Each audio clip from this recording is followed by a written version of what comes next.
The latest copy of Chicago newspaper, the Daily Herald, whirs into production.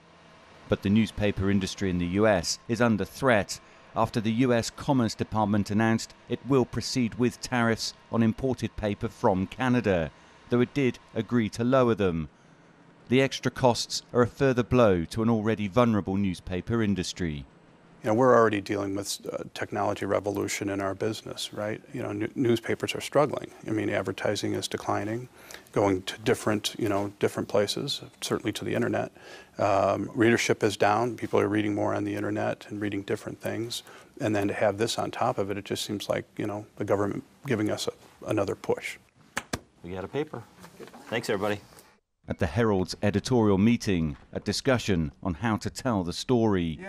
The newspaper has already passed some of the costs along to its readers.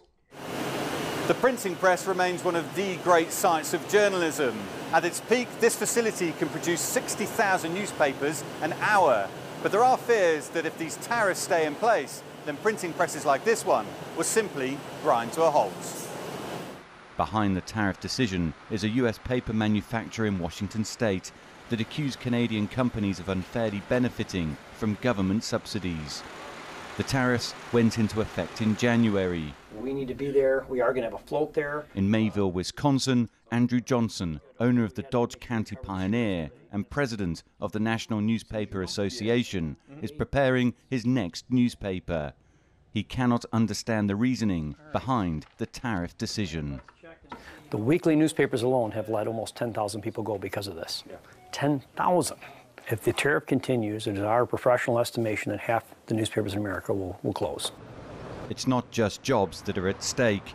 Those at the Pioneer and at the Daily Herald agree the impact on US communities will be far-reaching. What happens if there's not a newspaper in these communities to cover the local news?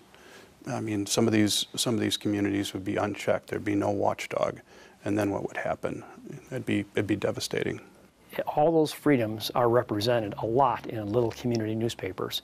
And if this little community newspaper is taxed so high that it cannot offer that to this community, then it is truly taking away those freedoms. It is destroying democracy at its core. There's still a chance the tariffs might be overturned. The International Trade Commission is set to make a final decision on their fate next month.